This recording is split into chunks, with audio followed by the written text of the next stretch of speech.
দর্শক সবাইকে পবিত্র মাহে রমজানের শুভেচ্ছা। দীপ্ত টিভির নিয়মিত আয়োজন ভিশন ডিজিটাল কিচেন থেকে আমি তাহসিন তমা চলে এসেছি আপনাদের সামনে। আজকে আপনাদেরকে করে দেখাবো দারুণ মজাদার আরও একটি রেসিপি, স্যান্ডউইচ কেক। তো চলুন দেখে নেওয়া যাক স্যান্ডউইচ কেক তৈরি করতে আমাদের কি কি উপকরণ লাগছে।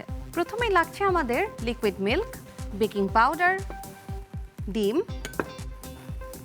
Flower, sugar, salt, powder milk, baking soda, melted butter, strawberry syrup, whole strawberries. দর্শক, আপনাদের জন্য প্যানকেক বানানোর প্রস্তুত প্রণালীটা একটু সহজ করে দেওয়ার জন্য আজকে আমি পুরো ব্যাটারটা আপনাদেরকে ভিশন ব্লেন্ডারে তৈরি করে দেখাবো।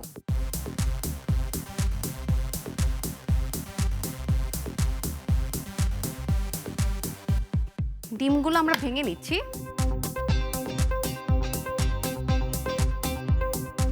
দিয়ে দিলাম ডিম, দিয়ে দিলাম একবারে ফ্লাওয়ার, দিয়ে দিচ্ছি butter, baking powder, baking soda half চা চামচের মতো, গুঁড়ো দুধ দিয়ে দিচ্ছি 2 চা চামচের মতো, চিনি দিয়ে দিচ্ছি হাফ কাপের মতো, ভ্যানিলা এসেন্স হাফ চা চামচের মতো, লিকুইড মিল্ক দিয়ে দিচ্ছি 1 কাপের মতো। ব্লেন্ডারের জারটা আমি বন্ধ করে নিচ্ছি। এখন আমরা পুরো ব্যাটারটাকে 3 থেকে 4 বারের মতো ভালো মতো ব্লেন্ড করে নিব। দর্শক, আমাদের কেকের ব্যাটারটি কিন্তু তৈরি হয়ে গেছে। আর যেহেতু বলেছি স্যান্ডউইচ কেক, তাই আজকে আমরা ভিশন স্যান্ডউইচ মেকারে কেকটি তৈরি করে দেখাবো।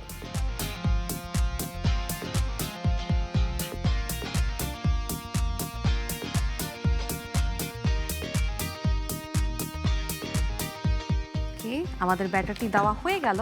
এখন আমরা মেকারটাকে বন্ধ করে দিচ্ছি। দর্শক, আমাদের কিন্তু কেকটা অলরেডি স্যান্ডউইচ মেকারে চলে গেছে। এটা তৈরি হতে আমাদের এখন মিনিমাম 3 থেকে 4 মিনিটের মতো সময় লাগবে।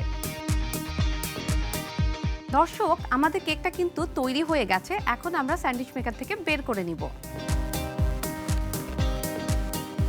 দেখতেই পাচ্ছেন কি সুন্দর ফ্ল্যাপি হয়েছে। স্যান্ডউইচগুলো আমি কেটে নিচ্ছি।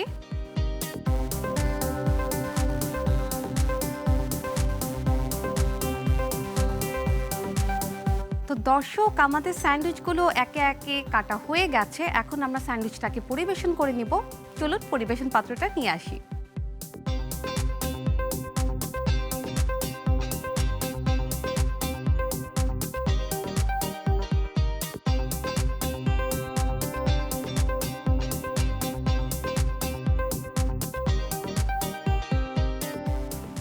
দিয়ে দিচ্ছি কিছু স্ট্রবেরি সিরাপ। যেহেতু আমাদের কেকটি সাদা, আমাদের পাত্রটিও সাদা, তার উপরে স্ট্রবেরি সিরাপটা কিন্তু দেখতেও ভাল লাগবে, খেতেও ভাল লাগবে।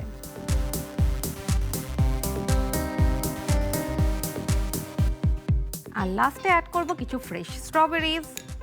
কেউ চাইলে এখানে ফ্রুটসটা আপনারা চেঞ্জ করেও নিতে পারেন।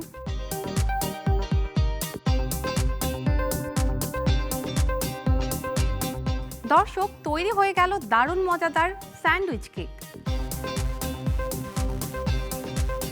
দর্শক, ভিশন ডিজিটাল কিচেন থেকে এই ছিল আমাদের আজকের রেসিপি। দেখা হবে আগামী পর্বে আরও দারুণ মজাদার কিছু রেসিপি নিয়ে। ততক্ষণ ভালো থাকুন, সুস্থ থাকুন, দীপ্ত টিভির সাথেই থাকুন।